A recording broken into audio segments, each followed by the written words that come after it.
Hey everyone, thank you so much for joining.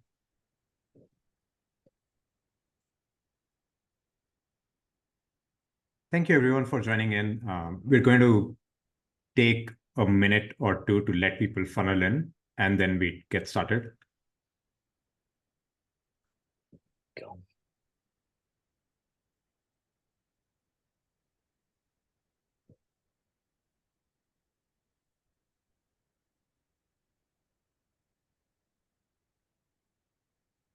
All right. Francois, how's your day going? What do you bike to office? Do I see a helmet Yeah, there? yeah, Oh, every day. all right, living Even in the dangerously. winter. Living even in the winter? Yeah, Oh, except if there's snow, then I'll put it away and I'll take a streetcar and transit. But almost every day I just layer up and then drive to the office. So wow. Okay, yeah. you live dangerously. Um, I just don't own a car, Richie. That's why. cool. Do you live in Toronto still, Yeah. or Yeah, still here. Yeah. well-connected city? I don't know if you need a car. Um, Yeah. all right. Hey guys, if you've just joined in, we're gonna take a minute before we get started, just letting people funnel in, and then we'd get started. They moved all the production actually for my bike to India. So Triumph is now all built in India. Oh yeah, Um, it is. It yeah, yeah, is yeah. very cool. So Um, you know what's funny? We're going to touch for everyone who's on the call as well, right? We're going to touch some of this during the webinar today, but of course, we're seeing more and more of AI come through in various parts. And so are the participants in the Zoom webinar.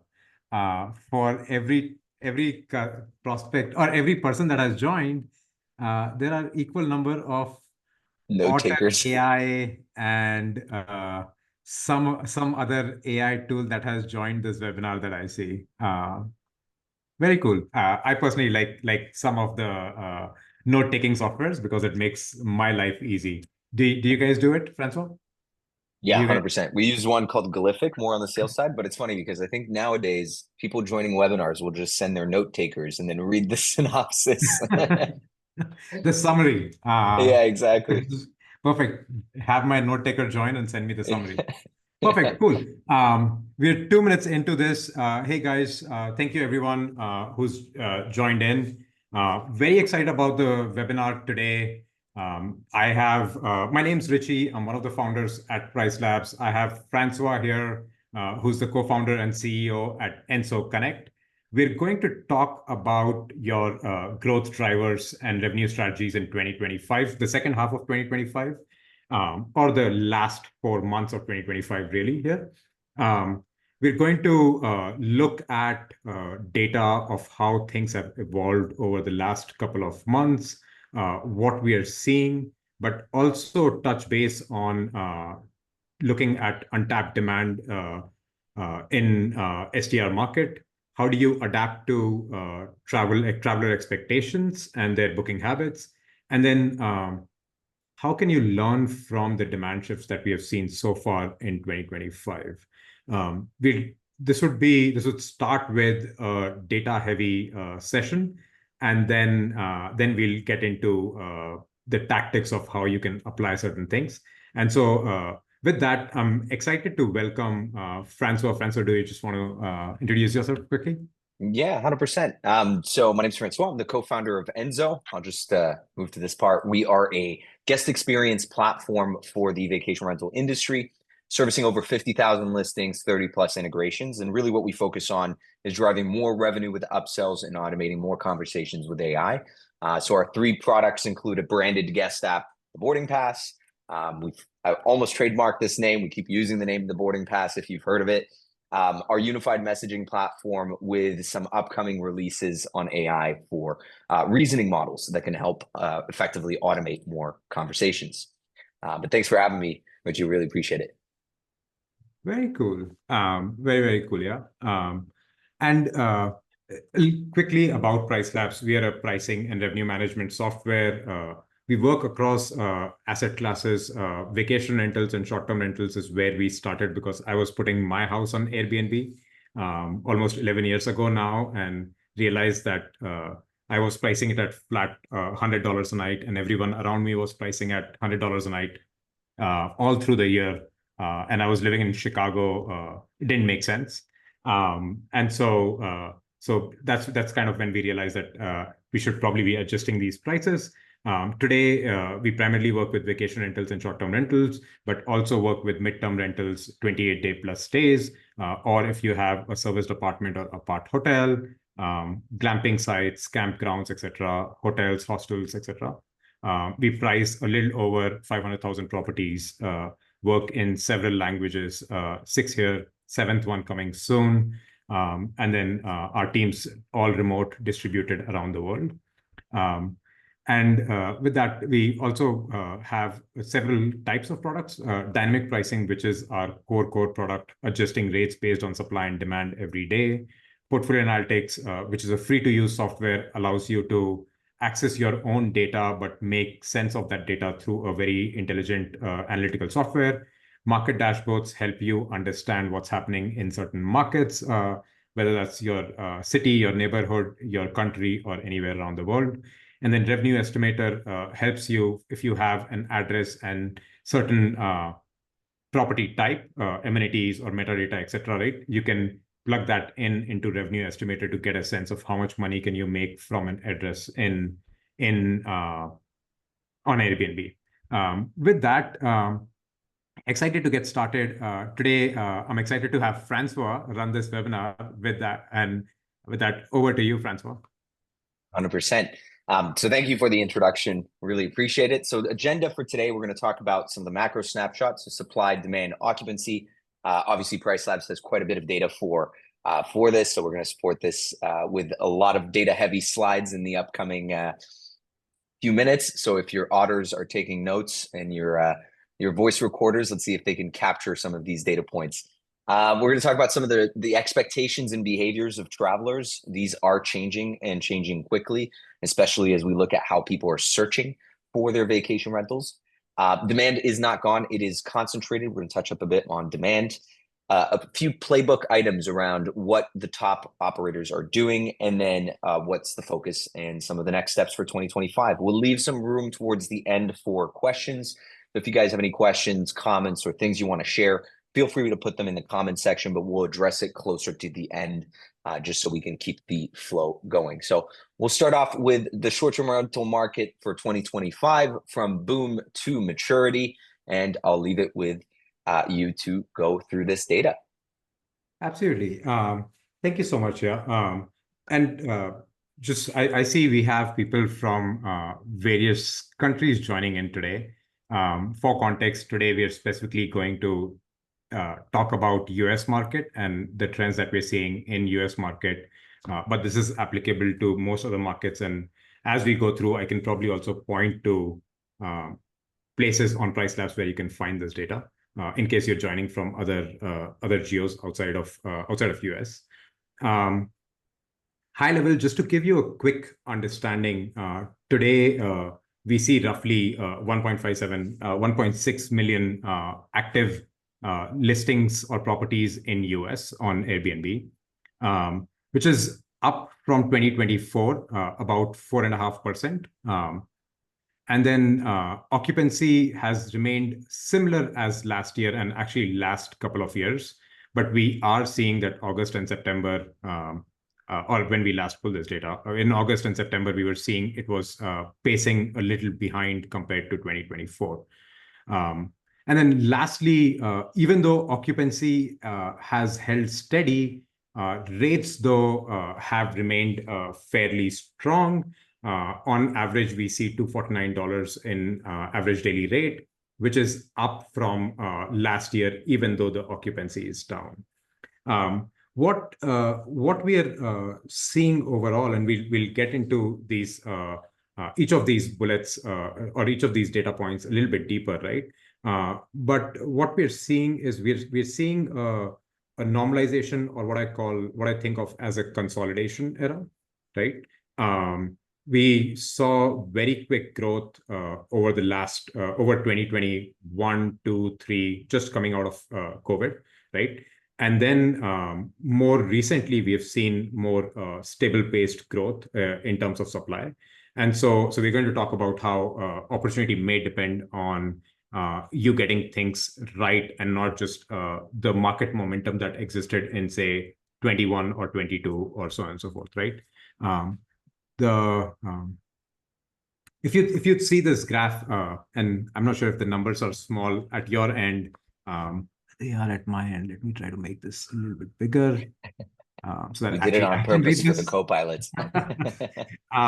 So that they can't read it. But yeah, so if you'd see in 21, 22, 23, right, we had this rapid growth in supply, almost 20 plus percent points of supply growth in those 3 years. And then we entered the normalization era in 2024 and where we stand today in 2025, of course, driven by economy, driven by traveler demand, driven by the interest rates to demand. Like there are so many various factors, but where we are seeing is that we're right now getting into a space where the overall supply is consolidating and it's growing at a slower pace, right? Along with that growth of slower pace, if we jump to this next slide here, what we're seeing is that the demand, though, has held fairly well. It's not even though the supply has grown, the demand has held equally well. Book nights are up year over year. By book nights, we mean the number of nights booked in that month. So even though you may have 1.6 million properties, and of that 1.6 million properties in a given month, let's say there are 30 nights, but we come up with an estimation of how many nights are actually getting booked, right? And the book nights here on the right, if you see the graph, 2023 to 2024 is in gray, and then 24 to 25 is in red. You'd see 2024, so August of 2024 was much better than August of 2023.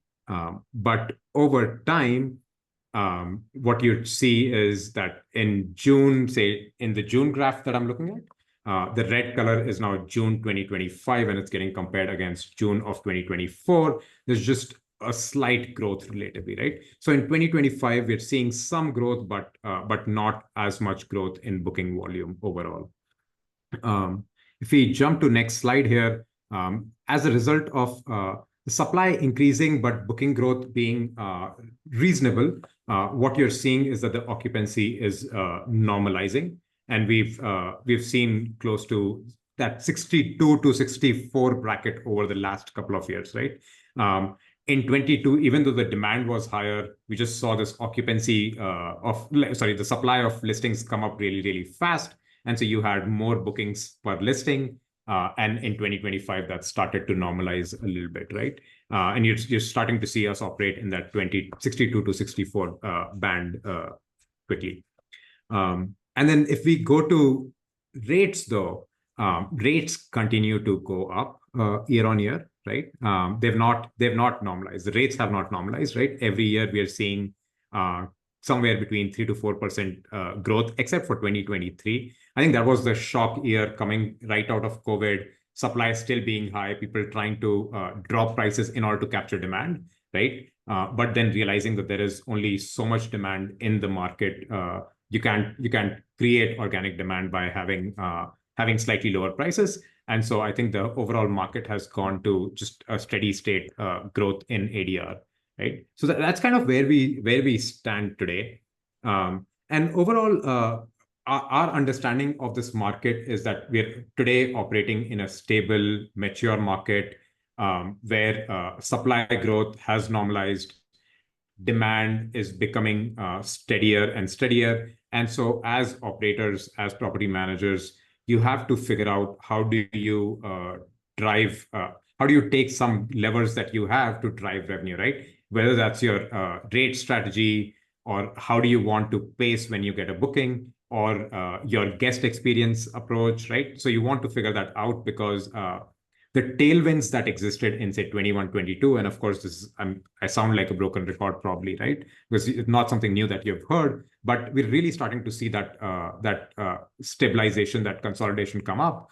And as a result of that, in order to win in this market, you really have to focus on your pricing strategy, your guest experience, how you're thinking about when are you going to get that demand, and what kind of demand. And so we're going to touch on all of these in a bit. Francois, anything from your end, or how are you thinking about this? 100%. I mean, I think, and we're going to touch up on how guest behaviors are changing, but when it comes to even just the way people are searching for their holiday listings and so on, things are changing. So if you have a bit more supply, that normalizing occupancy at that 62%, like you mentioned, things are going to get a bit tighter. And with search and how people are finding your listings changing, I think we're going to have a bit more of a bearish outlook to a certain extent for some of the property managers out there. That being said, the ones who are remaining professional, who are driving a solid guest experience, trying to get those referrals, are somewhat winning. But we'll touch up a bit more on markets as well, because the demand isn't gone. It's just effectively concentrated. And I think we're going to touch up on some of those markets that are winning versus those that are a bit more pacing. For sure. Absolutely right. Absolutely. That completely makes sense. And to Francois's point, right? It's not that all the demand has gone, right? It's in some cases it's appearing in pockets, right? For example, if we look at a graph here, which is Labor Day weekend, in 18 out of 24 key markets that we track, we are seeing that more nights are getting booked this year compared to last year. Branson is up by 40% compared to last year, right? Or Destin is up by 30%, right? So a lot more people on Labor Day are traveling this year compared to last year, right? And they may be shifting focus from one region to another region, possibly. But we're seeing it's not just that occupancy has gone down or has stabilized, right? It may be moving around in pockets, and that's where the core theme of this webinar comes at, which is how can like thinking about it in not just in broad terms, but also in terms of pockets and getting better at it. The one thing that I would, just from a coordination standpoint, if I could ask, if you guys could ask your questions in the Q&A, just makes it a little bit easier than chat, because chat makes it a little bit harder to follow up. But in the Q&A, we can just make like pop it open. We can track it and we can say what's answered or not, right? In chat, sometimes just goes away. So in Zoom, at the bottom of your screen, you'd see a Q&A, and that makes just easier for us to track and answer. Thank you. Cool. And then next, we're also the core message: demand isn't gone. In fact, that's too dramatic. Demand, I think has stabilized, right? But at the same time, it's concentrated in some places versus others. Yeah. I am seeing someone say that they can't hear me. Can you hear me clearly, Francois? Yeah, I can hear you perfectly. I don't know if I'm hoping others can, which is why they're asking questions. So we'll continue moving. So maybe the call recorders can hear us, but maybe not the people. That would be a problem.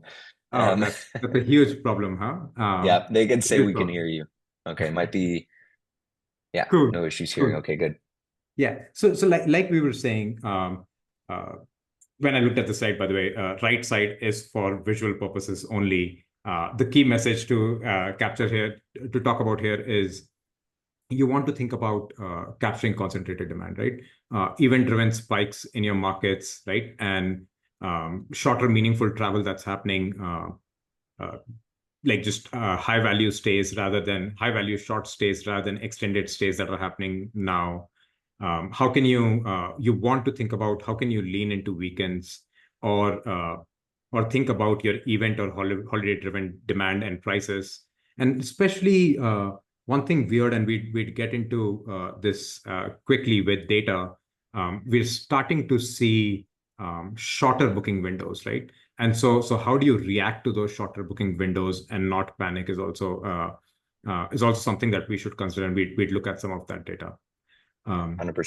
Cool. And I would add, so I mean, this is something we see over and over, that the traveler is changing their behavior, their expectation, and even just the way they find you in the first place. Obviously, there's the big OTAs, the Airbnbs, the Booking.coms, and so on.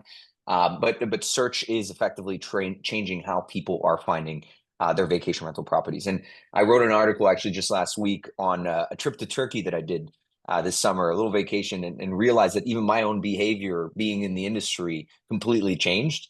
How I was searching for the right property, the activities, and how I was actually narrowing down where I wanted to be before I could actually go on the OTAs and start searching the actual properties. And in some cases, you can actually use the agent mode to go ahead and book completely for you. I think that isn't as popular just yet, and there's still a few caveats there and some trust component issues, but we are seeing that traveler behavior completely change. So as Richie pointed out, I don't know why these slides died on me here. There we Maybe go. click once more. Yeah, there we go. Nope. Some kind of animation. There we go. Little refresh issue, but it's AI, exactly. The first piece, and you touched up on it perfectly, which is that sort of shrinking window. And this affects not just, the anxiety that you or your owners might get when it comes to certain seasons, but also sort of the process that you might be running with guests. Last minute reservations tend to be a bit more riskier reservations, so you might have additional verification processes for those guests. But also just in general, it creates a bit more anxiety for you as the property manager as to whether or not you'll hit some of these numbers. That being said, we are seeing a lot of moves from different OTAs that are also driving some of these shrinking windows with more flexible cancellation policies that are giving a bit more freedom to to guests to make decisions last minute, or to even cancel last minute to switch up their bookings. So sort of pull and push forces between what OTAs are doing to help with cancellations and so on, what we're seeing on the market. Market variations, I'll let you touch up on that a bit more with regards to the Chicago, but I'll just point out to the rise of AI search once more, which is, we saw a year and a half, 2 years ago, a bunch of new AI trip planning apps that were popping left, right, and center. And I distinctively remember going on a webinar and saying I didn't think that there would be a big future for these trip planner apps. And the reality is there is a future for trip planning on AI, but not on a dedicated app. People are just using it in the same sort of ChatGPT interface and searching for those destinations differently. And that is effectively changing a lot the search behavior for your direct booking websites. People might be finding you more often than you might think, or might not be finding you at all. One great example, and I'll use this in a later slide, is a property manager out of Colombia in Medellin called Casacol, who has so many different articles about tourist locations, about blogs, about local gyms outdoors, and he is being cited over and over and over with the AI as sort of a top destination over Airbnb, Booking.com, and other OTAs, which is positively impacting his brand visibility as well as just overall bookings for direct bookings. So something to note is that your behavior is changing, your guest behavior is changing, and there's something you should probably look at when it comes to adapting to that. But do you want to talk a bit more about that rise of AI search, maybe some of the market variations? Yeah, for sure. On rise of AI search, I have definitely used search for trip planning, AI search for trip planning. I'm yet to use it for searching for accommodation, but I've definitely, like for my restaurant reservations or figuring out where to go, etc. Right? I've definitely used AI search to come up with those. And I'm not sure on the how will we react to this, right? It's changing so fast. I know. But coming to quickly market, like shrinking windows, right? And we'll look at a graph shortly in this, right? But generally, we're seeing booking lead times, particularly for this year, have been shorter nationally. I say nationally across US. They've been shorter in the first half of the year compared to previous years, right? Indicating that people are booking last minute. However, market variations exist. In Chicago, we've seen stretched out booking windows, 46-day booking windows for July, versus in Miami, it's just extremely short, except for July, where for some reason people booked far ahead in advance, right? Having said all of that, ADRs are still rising and people are booking for higher priced properties. I guess our takeaway from that is they're still willing to pay for the quality or may have more disposable income, right? But ultimately, key takeaway for you to think about in this, especially as we move to the next 4 months, some bit of shoulder season, slower season, and then into the holiday season for Christmas and New Year's, right? It might be that in your markets, travelers are booking closer in, right? And they might be, like Francois said, relying on AI for travel search, etc., right? Your demand is becoming concentrated, and so you should really try to figure out what are your key dates, key periods that are going to get booked, right? And the answer may lie in your historical data, where you figure out what is the what were the days that you generated most revenue for, and then use that to come back and say, am I rightly priced in 2025 for the same days, right? Or do I want to do this any differently? Do I want to take same amount of risk, or do I want to take lesser risk, for example, right? 100%. Francois, if you jump, yeah. So this graph quickly shows you, here you're seeing the median booking window. And all the numbers, at least on my screen, are not very legible. I'm on a smaller screen today.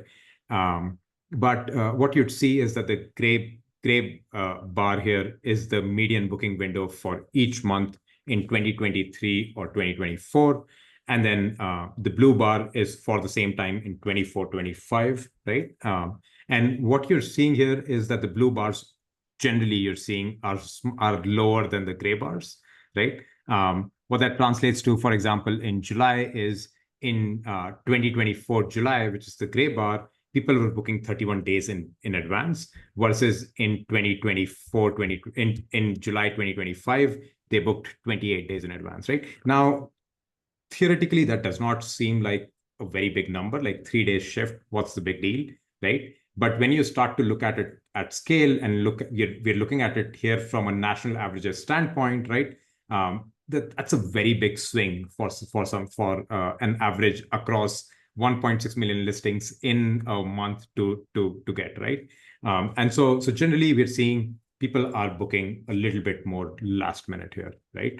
And you'd see all through 2025, right? So if you look at the graph right from Jan through July, you'd see people are just booking a lot later or a lot more last minute relative to what they've done in prior years. Yeah. And so what that translates to is, say you may have previously you may have gotten a booking 4 months in advance for New Year's, right? Now that does not mean that you'd get 4 months minus 3 days. That, like, because the averages are shrinking, that might mean you might get 3 months in advance or 2 months in advance, and not just even though this graph represents the median, the actual fringes may be shrinking a lot more. 100%. And so this is where we go back to these guest changing behaviors. So the last minute reservation, again, there's so many factors that can play here. I think you touched up on a few earlier, saying, whether it's the economy, whether it's people's sort of mindset of, should I be waiting until last minute to book my place? I'm not sure if I'm going to book a hotel, a vacation rental. There's so many factors that can lead to these last minute discovery or last minute bookings. What we are seeing, though, 82% of people find AI search way more helpful than the traditional search for their property. So AI first discovery is changing how people are thinking about their holiday and where they're thinking about booking. They expect a completely frictionless booking experience, which is something most OTAs deliver, but something that you might not necessarily be delivering just yet when it comes to your direct booking websites. I still see a bunch of blank pages when you click on book now on certain people's websites. So if you are going to have that experience, make sure it's tailored for the expectations of most guests. Reviews are becoming so much more important. If you know this data point on Airbnb, if you are less than a 4.5, you are in the bottom 5% of your market. So having high reviews is key. And we're seeing a lot of these changes as well with how people are searching guest favorites, guest favorite gold. The superhost status is becoming less and less valuable. And really the guest favorite, the reviews, the trust from the community is becoming more important. And so again, that's all about local authority content. And trying to see the host as the curator of the experience. So as you're searching with AI for a local property manager or an experience, if your reviews indicate some of these experiences that the host was able to curate, this is actually going to play a huge role in your discoverability versus if it just says, your check-in was okay and the property was clean. So things to factor is that sort of personalization. And then last but not least, the sort of one hub mindset, which is, shifting from having all these different sources of communicating with guests. They want the easiest traveling experience. They almost want you to predict when they are going to check in so that they have that sort of hotel quality stay. With rising ADRs, I think people expect a hotel stay since they're paying almost the same rates as hotels in certain areas. So that, again, is changing how guests see your vacation rental business. And to many that I've spoken with in the past who say, but guests don't understand that cleaning a 4-bedroom house is completely different than cleaning a 300 square foot hotel room. Yes, they don't see that, they don't understand that, but they still expect the same services and quality experience they would get in a hotel. So something to note. And so to adjust that, start thinking about being answer worthy, being able to accelerate some of those trusts and those highly sort of personalized reviews that go beyond just the basics of, did the check-in was smooth and the cleaning was done, and then delete any sort of friction throughout your guest journey and your guest experience process. So if you're asking for too many things before they even get to the property, if you're asking for all of this information because of HOA compliance, or even, if you have to, for example, collect IDs and send them to local authorities in Spain, all of these different steps can add friction to the journey. And with, expectations that this process be seamless, and with now much more flexible cancellation policies, people might opt out and decide to go with a different property or their second choice. Now let's talk a bit more about what leading operators are actually doing. And I'd love to understand here from your perspective, sort of the, alignment of the minimum stays with those guest behaviors, because we've talked a lot about these different searches, discoverability. We've talked about these shortening booking windows. How does that align between the guest behavior and those minimum stays? Oh, you're on mute. No, yeah. One of the things that I would say here is what we're starting to see is there are still a bunch of folks who have not necessarily aligned their minimum stays with how the market's changing, right? There are probably lesser longer stays that are happening in the market. People are traveling for more shorter vacations, right? Maybe economic choices that they're making, et cetera, right? And you want to be really making the choice for your market. You could, once again, look at your own historical data or market data to make these choices. Just to explain this point, we have the graph for Chicago versus Miami here for the last year. And what you'd see is the black bars are Chicago and the red bars are Miami. A lot more of the stays are in Chicago are short 1 to 4 days, I would say, right? Versus in Miami, people are going for longer stays, right? 7 days, 14-day stays relative to Chicago, right? And then you see a lot more 29+ day stays in Chicago, maybe just traveling folks, right, who are staying there for remote work or traveling nurses or whatever else that's happening, right? But that 7 to 14-day stays are a lot more prevalent in Miami than in Chicago, for example, right? And the 3 to 4 days stays or 2-day stays are a lot more prevalent in Chicago versus Miami, right? And so you can use this to understand what segment do you want to play in, right? Is there even enough of minimum stay demand in your market? Yeah. Now, if we jump to 2025, like the 4 months of 2025, one thing that I would say is, if you're Francois, if you move to the next slide, leverage the pacing data. If you're using PriceLabs, this exists in your pacing charts and portfolio analytics to understand the forward-looking occupancy and spot and capture if there are any demand that exists due to holiday spikes, right? If you're using PriceLabs again at an individual listing level, you can find this data in your neighborhood data. Or if you are looking at a portfolio level, you can pull in some market comp sets in your portfolio analytics spacing data to get this information. And if you're unsure, feel free to reach out to our support team.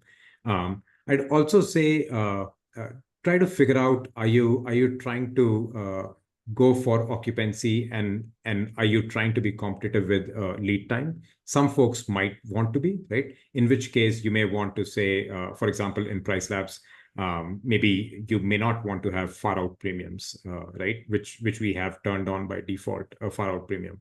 You may want to say, hey, I don't want to have far out premiums for the rest of 2025. And then maybe when I go back into 2026, I turn them on. Or maybe I want to extend that window to outside of 6 months is when I want to have a premium, right? So you may want to adjust on that. We also have an adjustment called occupancy-based adjustments. And you may want to play with that as well and say how much you want to discount based on what kind of occupancies are you seeing. And then lastly, I would say length of stay, right? Are you being too restrictive compared to the market patterns, right? Look at the market patterns, try to make sense of market patterns. We also rolled out dynamic minimum stays, which give you a sense of, which give you an understanding of what's happening in the market. You can either let PriceLabs run your length of stay restrictions by specifying the lowest that you'd go, and then let PriceLabs control it, or at least get insights from it to determine what you're going to do with your length of stay. And then from Enso, Francois. Yeah, I mean, ours is, we're focused primarily on the guest experience once the booking is confirmed. So once PriceLabs has actioned the revenue there. And so we're looking at primarily sort of the add-on side, the fees, and sort of different protection tools that you can leverage for those last minute reservations, but also as revenue drivers. Something to note is if you are a property manager, the incremental revenue that you can generate on a guest is quite significant from a profitability perspective, because it's revenue that you get to keep at 100% of for that revenue. The other piece is, leveraging AI internally and with guests. This is something we're working actively on, and we'll share a bit of a special offer on this, but profitability comes in two ways, whether growing revenue or reducing costs. And so thinking about sort of how you're going to scale those vacation rental units and the staffing that you might necessarily need for 50, 100, 150 listings will change over time as some of these AI tools get more and more developed. So things to consider here. We are going to dive into a bit more of these top incremental revenue drivers for 2025 and some of the data we've seen so far year to date, because quite frankly, the conversion rates are really interesting for those who are actively upselling their guests.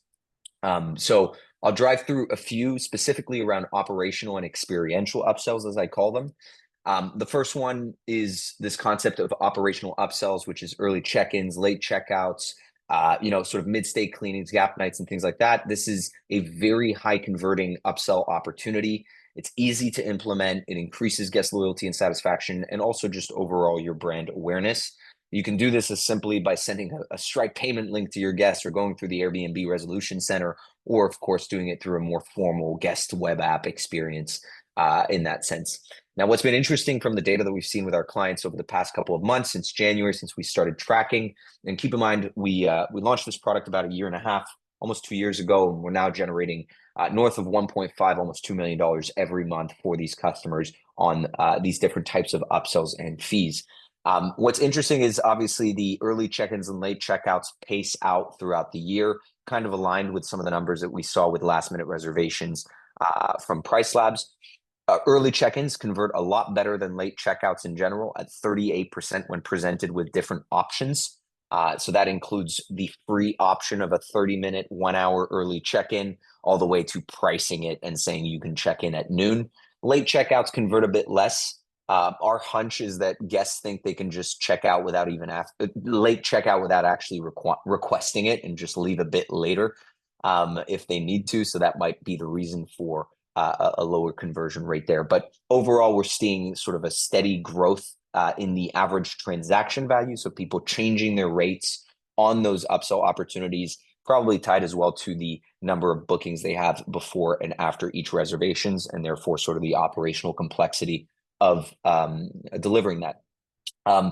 For a quick tip for people who are thinking about offering this, I always get the same questions on this, but one big thing here is if you are offering your check-in instructions over 2 days before and giving all of the instructions because you want to avoid that pesky question of how am I going to check in, you are going to completely drop your conversion rate on early check-in because they have all of the instructions. So whether you do guidebooks, messages, instructions, however you want to structure it, give them enough information to arrive at the property, but restrict how they're going to get inside the property to really just when the check-in time is available. We recommend anywhere between 30 minutes to even 10 minutes before making access codes or instructions more clear and available, but don't provide it 8 hours, 12 hours before. So just a little quick bit here if you're not seeing the right conversion rates. In terms of upsell transaction values versus the nightly rate, early check-ins range anywhere from 15% to 40% of the average nightly rate for that stay. Late checkouts more in the 10 to 35%. And then gap nights, people are discounting them or providing them at full price of whatever is listed on the OTA. So again, a wide range of operators. I've seen very low metrics on the early check-ins, like I've seen insanely high numbers. One example I always love to give is a property manager in Aspen who sells his early check-ins for $450 because his argument is you get an extra half day on the ski slopes. So pretty interesting niche there. Obviously not for everyone, more in the luxury market, but a good variety. And again, revenue that you get to keep at 100% of. The next bit I'd like to point out, and this is something we'll give a few examples of property managers that have been extremely successful on this, is sort of the experiential upsells. So these are a bit harder to implement. They do increase that guest loyalty and satisfaction and your brand awareness. But more importantly, you are the guide. You are the person that most guests trust and ask questions to. As much as that might be frustrating having to answer those guest questions, they are asking you because you're the local authority on that. And this is sort of shared. I forgot to add the source here, but as much as people say it's not important to meet you as the host and don't really want to meet you, they do trust you enormously when it comes to their destination. And in fact, many of them are actually doing research on you as the property manager or the local host before they're even renting. So yet another opportunity to market to your guests what additional experiences you're able to offer beyond just the accommodation and the stay. And if you still don't believe me on the value of some of these upsells, think about Airbnb. Airbnb is already capitalizing on it with one of their recent updates around Airbnb experiences. I know some may have been a bit underwhelmed by it in terms of volume of experiences, but we are seeing that number grow steady on the Airbnb experiences. And this is, again, the reason most people travel and what Airbnb is trying to drive there. I'll finish off on one last point, which is the fee-driven component, and then we'll summarize with a few examples, and that is damage waivers versus safety deposits. This is a concept of arbitraging on safety deposits and effectively allowing you to drive incremental revenue to protect your asset. I'll run through a very quick example of how this works. Effectively, it's saying give the guest the option to choose between a safety deposit or a one-time damage waiver protection fee. The guest gets to choose. In one case, assuming 100% conversion, you would be collecting over $31,250 worth of safety deposits. This is assuming 25 properties portfolio. In the other case, you're keeping a $6,250 monthly waiver revenue that you get to keep 100% of. So one is a deposit. It's almost a liability. You have to pay it back. And the other one is actually a revenue that you get to keep. And what this means is, on one side, the damage waivers, guests don't like additional fees, especially when they're mandatory. But when you present them as optional and give the guests the choice to choose between the two, they actually end up picking the mandatory fee. There's no disputing or chargeback or any sort of item there because, again, you've collected the payment. It's outstanding. So on one side, 100% conversion would include $75,000 worth of additional revenue on these 25 properties versus zero on the safety deposit. And if you estimate 25 cases of damages on those properties at $500 each annually, which is, sort of your safety deposit amount, you're still in the green. So you're still net profit of 62 versus the safety deposit. So this is, again, just different tactics that we've seen property managers leverage to present their property to guests to get those bookings and then to find alternative ways to compensate revenue with upsells, fees, and additional revenue drivers there. The damage waiver conversion rates is steadfast. We're seeing a different window for this one simply because it's the moment the guest books and not before the guest checks in. So it's usually done at the booking confirmation stage once they've confirmed the reservation. But the numbers are staying steady. And again, we're comparing those who present a forced damage waiver with those who present an optional one. So the conversion rates are particularly higher, but we'll be presenting a bit more granular data soon. Again, just a use case in ideal scenarios with different cases from operational to experiential upsells to these damage waivers and different types of fees.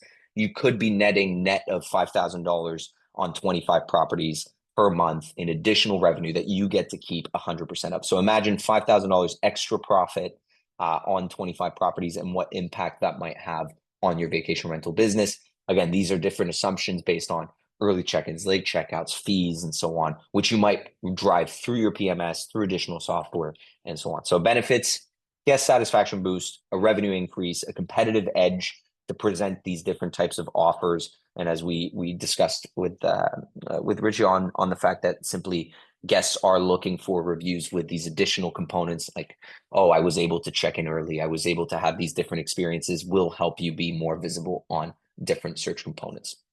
If you don't believe me, just believe different people who are using Enso, but also in general, different people who are upselling and so on. We saw DG Home with these damage waivers and flexible access see a 8% revenue boost. We saw Goodnight Premium Stay. They've driven over $900,000 in the past 18 months, 12 months. 418 came in the first 6 months. And even Flow Home, which is really focused on that experiential component and driving over $10,000 a month in additional revenue with just 10 listings. And that's because they curate a whole experience around it and have become sort of their market leaders in their experiential stays. So just a quick tidbit there on how to think about additional revenue streams. And of course, if you want to learn more about these, I am always sharing on LinkedIn, self-promoting my LinkedIn profile here. I hope you don't mind, but always sharing different stories of unique property managers and what they're doing on these additional revenue streams. Francois is one of the finest people to follow on LinkedIn. So do take his advice, and if you're on LinkedIn and active, do follow him, and you'd hear good success stories of what other property managers and operators are doing. I appreciate it. Let's talk about what's next, where to focus next. I know we've got just about 13 minutes before the end of the webinar. I know it's a bit late for you, so I appreciate you making all this time for this webinar so we can organize it. Let's talk about where we should focus next. What are your ideas for property managers in the later half of 2025 and sort of trickling into 2026? Absolutely. So as we're getting past the high season here, right? I really want to double down and say we're getting into the shoulder season, we're getting into the holiday season. Make sure that you've looked at your prices, especially for your weekends, your holidays, your local events. Again, the key holiday season, Christmas, etc., right? Or maybe your market has Halloween travel, etc. also, right? But do look at those key travel dates and make sure that you're rightly priced. How are you trending against that, right? Those can be your key drivers of revenue. If we continue to see people book last minute, don't get too anxious and about dropping prices too quickly. See how the market's reacting, right? Of course, PriceLabs algorithm, if you're using PriceLabs, will react to how market is shaping up, right? But if people are changing their behavior, makes sense to be a little bit more flexible. You may not want to drop your prices too early, or you may want to say, hey, I want to capture my demand really early. I want to be safer for the second half of this year, and I'm okay with capturing bookings at slightly lower price, but with a certainty, right? And so that's a choice that you could make: lower price, certainty of booking, versus continue to take some risk because we know short-term demand is coming in late, right? And then you want to be adaptable, right? You want to be adaptable with your revenue strategies, right? You want to know how you're setting up your stay restrictions. Do you want to change those stay restrictions, right? Do you want to offer certain kind of discounts like Francois was talking about? But I just say you want to be a little bit more as you go into the next 4 months of this year, right? You want to plan a little bit and say, do I want to be more certainty of revenue and less about absolutely maximizing my revenue? Or do I want to take the risk because I know demand will come in my market? I want to keep my prices till the time I feel like it's not, and then start dropping, right? Francois, 100%. from Enso's end? Yeah, I would add, tomorrow's competitive moat isn't necessarily going to be more listings. I know obviously the scaling property manager wants to be a 100-unit property manager, wants to be a 500-unit property manager. And it makes sense because more properties means more revenue, but it also means a lot more hassle. So understanding how you're going to scale your business and not just grow it from the number of properties, which means how you structure your team, how that's going to scale, especially in this wave of AI, how you're going to internalize that within your organization, and then unlock these moments of guest delight to drive a lot more personalized reviews. I mean, when I look at different properties online, a lot of the reviews are great check-in, clean property.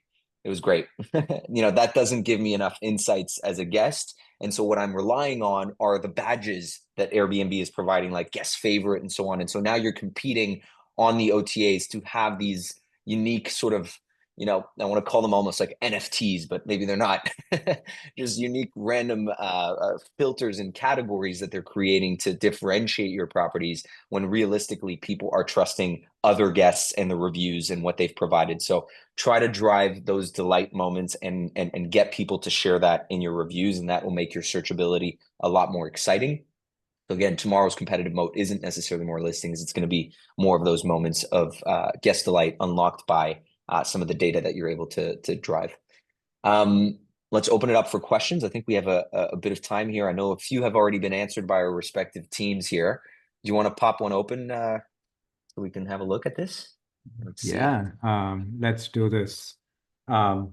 Maybe I can start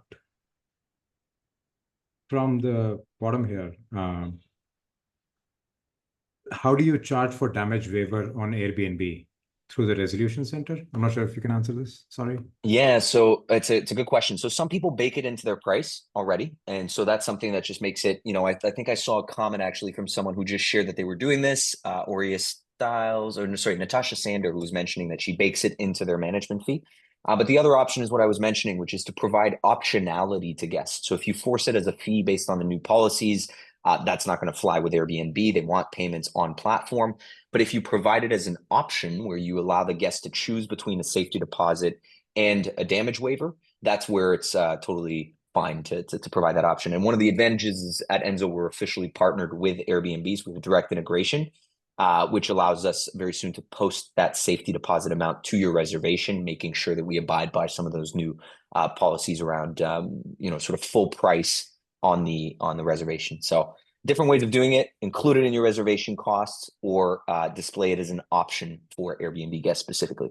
For other OTAs, it's still fine, and you can kind of provide it as off-platform fees for the most part.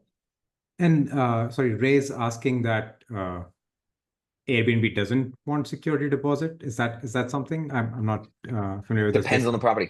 Yeah, it's a good point. Some properties will not be allowed to have safety deposits. So it's an exception basis. They're actually going to decide which properties are allowed, which properties are not, depending on if you have insurance that requires you to have a safety deposit, if you're part of an HOA or a building that requires you to do this, or sort of legal restrictions.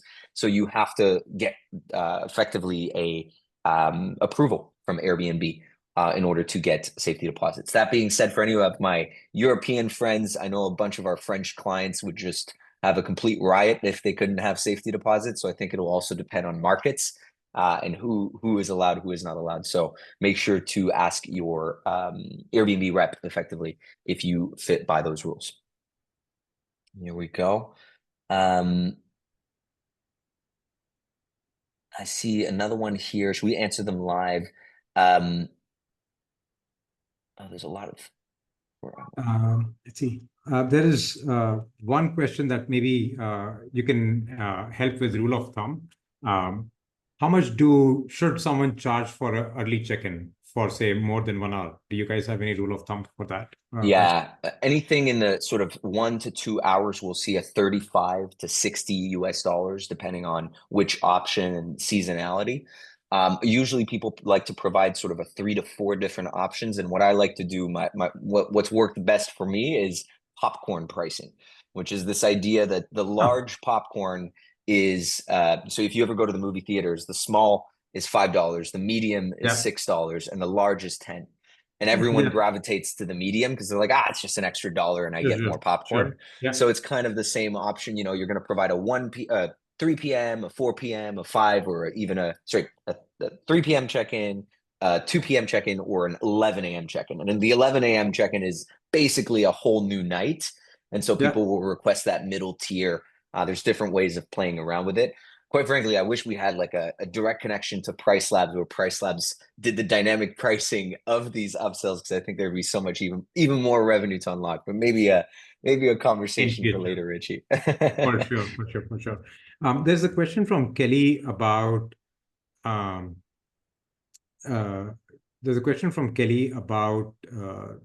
some of the like one of the stories that you told, right? Where she's asking about the articles and blogs that contribute to one of the stories that you quoted, right? Increased stay on someone's website.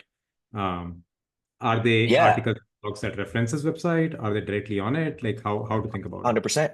100%. We've provided a bunch of case studies online on some of these property managers. So if you go to our resource section, you'll see different examples with the links to their websites, how they've accomplished this. And of course, always happy to put property managers in touch with other property managers to discuss some of these strategies, because it's easy to talk as a vendor about what we've seen across the market. I think it's always even easier when you get to speak to a property manager in your market or in a similar market and compare notes on some of these strategies. So Kelly, feel free to reach out directly. I'd be more than happy to put you in touch with any of these specific property managers that have driven this.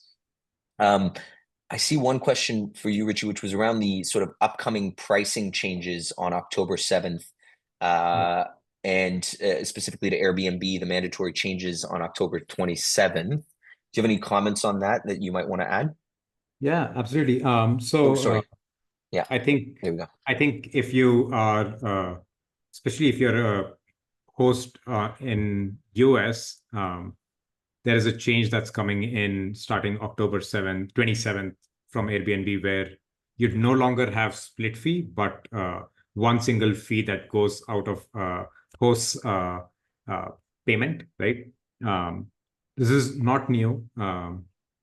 This is something that Airbnb did, I think, in most of European markets and APAC markets in 2021. And they've been slowly rolling it out across various markets. And now across all markets, they've decided that October 27th is the cutover date where they'd move this, right?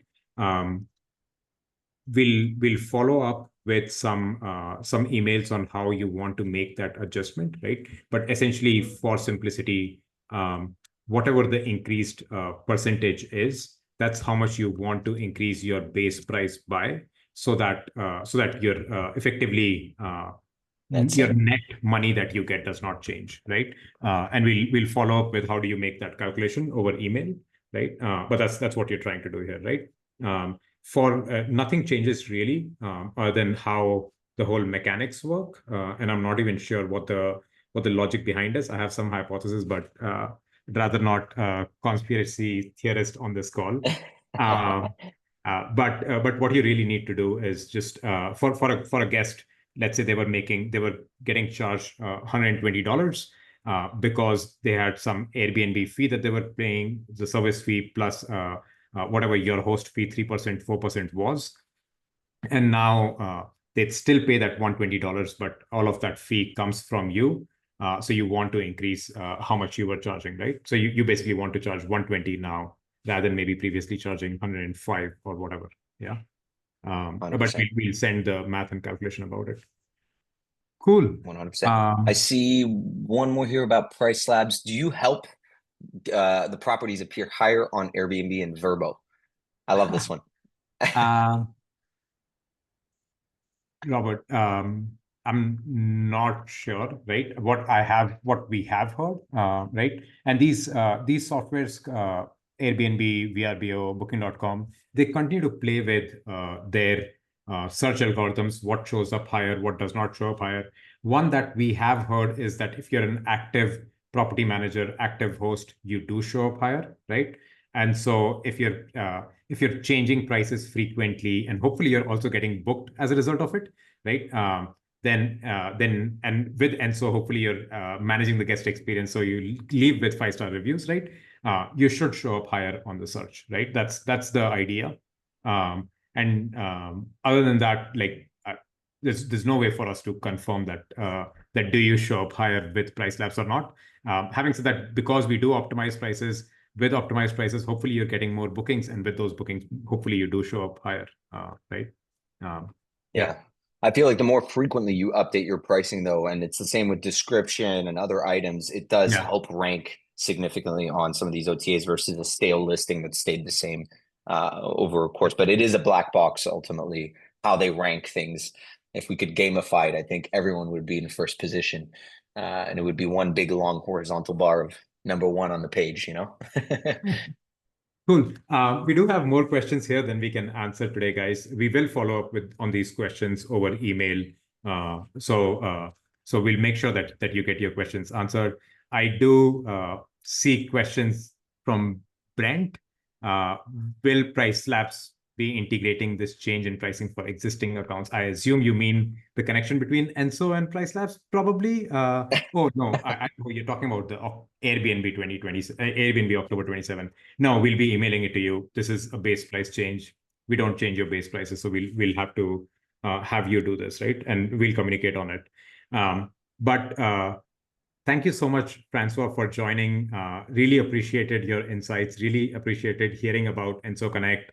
And like Francois said, please do follow him on LinkedIn. Fantastic resource to follow.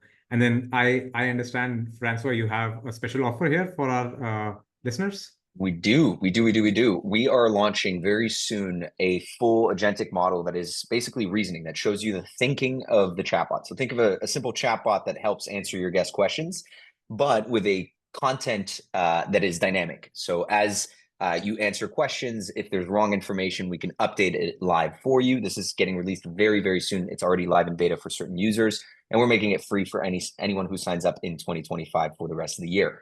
So I put a special offer here. It will be available on our website. We do have also some of the lists that are coming from this webinar. But Richie, I really appreciate you having me on this webinar today. I think there's awesome questions we still have to answer from all of the participants, and excited to see you as well on some of the road shows and some of the conferences that are coming up. Are you attending anyone in particular in the coming months? I'd definitely be at the VRMA. Yeah. I am also at UK Scale. I think it's at Manchester, you said? Yeah. I'm not sure. Yeah. And then a few others around. Yeah. But hopefully also a few more webinars as we get through the year. That's all. 100%. 100%. Right. Awesome. Cool. Thank you, guys. Take care. Bye-bye. Thank you. Bye.